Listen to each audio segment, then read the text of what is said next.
한 외국인 블로거가 자신의 홈페이지에 내가 한국을 사랑하게 된 이유라는 주제의 글을 포스팅했습니다. 캐린이라는 이름의 그녀는 남아프리카 공화국의 여성으로 여행을 매우 좋아하며 인생의 여러 굴곡을 겪다가 한국에 정착해서 살았다고 했습니다. 그녀의 사연을 소개해 드리려고 합니다. 저는 2013년에 대학을 졸업하고 곧바로 직장 생활에 뛰어들었지만 몇 달 지나지 않아 매우 지쳤고 모든 의욕을 잃어버리고야 말았습니다. 저는 세계 여행을 하기로 결심했고 여행 자금을 모으기 위해 직장을 그만두고 대출을 받아 프랑스로 향했습니다. 그리고 악명 높은 요트 세계에 뛰어들었습니다. 그곳에서 약 8개월가량 일을 했지만 슈퍼요트에서 일하는 것이 제가 생각했던 것만큼 매력적이지 않았다는 것을 깨닫고 다시 남아프리카 공화국으로 돌아왔습니다. 그리고 그 다음 4년 동안 마케팅 관련 회사에 들어가 쥐가 경주에 휘말리듯 일에만 사로잡혀 지냈습니다. 직업이 바로 제 삶이 되었고 저의 모든 저녁과 주말을 일을 위해 소비했습니다. 저는 당시 제가 일을 즐기고 있다고 생각했고 나의 경력이 꽃을 피우고 있다는 것이 감사하다고 생각했습니다. 그렇게 일에만 너무 사로잡혀 있어서 한 걸음 물러나 제 자신을 바라볼 시간을 갖지 않았습니다. 제 직업은 저를 긴장하게 만들었지만 해외여행을 하고 싶은 제 욕구는 계속 충족되지 못한 채 남아 있었습니다. 그러다가 2016년에 게리를 만났습니다. 우리는 열심히 일을 했고 또 많은 순간을 함께하며 행복한 시간을 보냈습니다. 그러다 와인을 너무 마신 어느 날 우리는 직장을 그만두고 안식년을 갖기로 결정했습니다. 당시 우리는 27살이었습니다.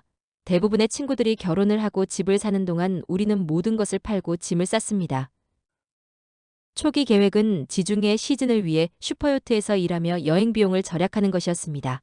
예전에 일했던 경력이 있었기 때문에 그것은 쉬운 선택처럼 보였습니다. 하지만 떠나기 한 달 전, 게리는 전방 십자 인대가 찢어져 무릎 수술을 받아야 했습니다. 이것은 일어날 수 있는 최악의 일이었습니다. 우리는 계획을 수정해야만 했습니다. 게다가 남아프리카 공화국의 여권으로 여행하는 것은 우리에게 많은 선택권을 주지 않았기 때문에 우리는 우리의 계획을 원점에서 재고해야만 했습니다. 여행이 가능한 모든 직업을 조사한 후 우리는 영어를 가르치기 위해 한국으로 이주를 결정했습니다. 처음 계획은 단기간 동안 머물다가 남아프리카 공화국의 삶으로 완전히 돌아가는 것이었습니다. 우리는 1년 계약을 맺었지만 6개월 정도 지나면 일을 그만두고 나머지 기간 동안 여행을 하려고 계획했습니다. 하지만 우리는 14개월의 시간이 지나도 여전히 한국에 살고 있었고 세상에서 가장 귀여운 유치원 아이들에게 영어를 가르치고 있었습니다. 한국에서의 생활은 여행에 대한 저의 관점을 바꿔놓았습니다. 여행은 인기 있는 관광지에 가거나 최고의 파티에 가는 것이 아니었습니다. 그것은 국가, 문화, 음식, 그리고 사람들과의 연결에 관한 것이었습니다. 우리는 한국에 있는 동안 한국 곳곳을 여행했고 한국과 사랑에 빠졌습니다. 겨울철 스키부터 주말 서울 여행까지 우리는 기회가 주어질 때마다 우리가 할 수 있는 모든 것을 탐험했습니다. 저는 사실 한국으로 이사 오기 전까지 한국에 대해 아무것도 몰랐습니다. 저는 거의 공부를 하지 않았었고 태국, 발리, 중국 등 더 인기 있는 지역에 관심을 갖고 있었습니다. 그러던 중 남북한 사이의 긴장 관계에 대한 소식을 듣게 되었고 한국으로 이사하기로 한 결정을 후회하고야 말았습니다. 돌이켜보면 제가 얼마나 순진했는지, 한국이 정말 살기 좋은 곳인지 궁금하신가요?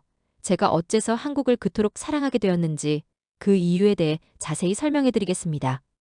한국에 살면 많은 장점이 있습니다. 안전부터 맛있는 음식까지 한국은 절대 질리지 않는 곳입니다.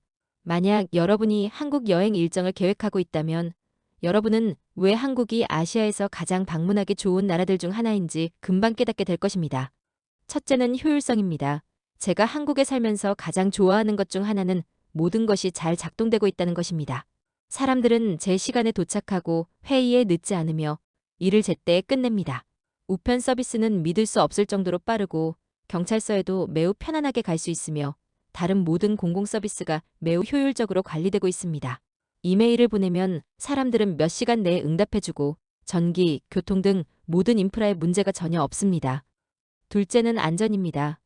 안전은 한국의 매우 큰 강점입니다. 한국의 범죄율은 믿을 수 없을 정도로 낮고 저는 이전에는 이렇게 안전하다고 느끼며 살았던 적이 없었습니다. 사소한 범죄나 무장 강도에 대해 걱정하지 않거나 다른 사람들의 행동이나 의도를 의심하지 않아도 되는 것은 제 인생에 새로운 공기를 불어 넣어 주었습니다. 밤에는 세상 걱정 없이 혼자 편의점에 걸어갑니다. 게다가 지갑이나 휴대폰을 화장실, 지하철 혹은 카페에 두고 오면 다음날 다시 가더라도 그대로 있을 것입니다. 또한 한국은 믿을 수 없을 정도로 아름답습니다. 한국의 70%는 산과 구릉으로 이루어져 있어 등산객의 놀이터입니다. 사람들의 발길이 닿지 않은 숨겨진 보석이나 사원을 찾기 위해 도시에서 너무 멀리 모험을 떠날 필요도 없습니다. 특히 북한산은 가장 매력적인 국립공원 중 하나이며 서울 중심부에 위치하고 있습니다. 한국의 시골은 푸른 나무와 강으로 가득 차 있으며 이것이 제가 한국에 사는 것을 좋아하는 이유입니다. 다음은 한국인의 친절함입니다.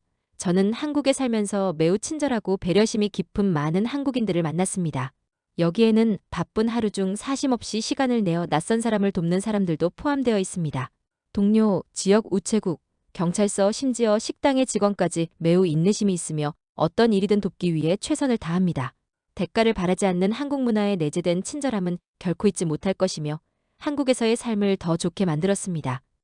그 다음은 교통망입니다. 한국의 대중교통 시스템은 세계적인 수준입니다. 교통망이 매우 잘 구축되어 있어 서울에서 당일치기 여행으로 전국 모든 지역을 탐험할 수 있습니다. 버스와 기차의 비용은 매우 합리적이며 현대적이고 깨끗한 데다 관리가 매우 잘 되어 있습니다. 게다가 정해진 일정대로 정확하게 운영됩니다. 한국은 음식 또한 매우 훌륭합니다. 한국 음식은 이전에 제가 먹어본 것과 달랐습니다.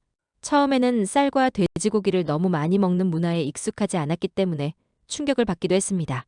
하지만 저는 곧 한국식 바비큐, 떡볶이, 찜닭의 맛과 사랑에 빠졌습니다. 그리고 엄청난 장점인 라섹 눈수술이 있습니다. 저는 제 인생을 완전히 바꿔놓은 이 눈수술에 대해 이야기할 때마다 너무 흥분됩니다. 지금까지 한국에 살면서 가장 잘한 일입니다. 저는 매우 활동적인 사람이기 때문에 안경과 콘택트 렌즈를 착용하는 것이 매우 번거로웠을 뿐 아니라 재정적인 스트레스를 받기도 했습니다. 라섹 안과 수술에 대해 들어본 적이 있지만 수술을 받고 싶다는 생각은 한 번도 해본 적이 없었습니다. 왜냐하면 위험한 절차라고 생각했기 때문입니다. 하지만 얼마 지나지 않아 저는 한국에는 최신 기술과 세계 최고의 안과 의사들이 있다는 것을 알게 되었습니다. 거의 모든 성공 사례를 읽은 후 저는 용기를 내어 레이저 눈 수술을 예약했습니다. 지금은 수술 후 몇 년이 지났지만 저는 여전히 완벽한 시력을 가지고 있습니다. 안경에 의존하던 사람들만이 안경이 더 이상 필요하지 않은 지금이 얼마나 대단한 건지 이해할 수 있을 것입니다. 캐리는 이외에도 24시간 편의점, 찜질방, 초고속 인터넷, 편리하고 저렴한 의료 서비스, 카페 등을 한국의 장점으로 꼽았습니다. 그녀는 일부 사람들의 경우 언어, 긴 근무 시간, 극한의 날씨 등을 이유로 한국에서의 생활에 어려움을 느낄 수도 있다고 말했습니다. 하지만 안전할 뿐 아니라 친절한 사람들, 맛있는 음식, 독특한 문화가 있는 한국은 매우 살기 좋은 곳이라고 말했습니다. 마지막으로 캐리는 한국은 매우 독특하며 이곳에서 보낸 특별한 추억을 결코 잊지 못할 것이라며 끝을 맺었습니다. 이상 K소식통이었습니다.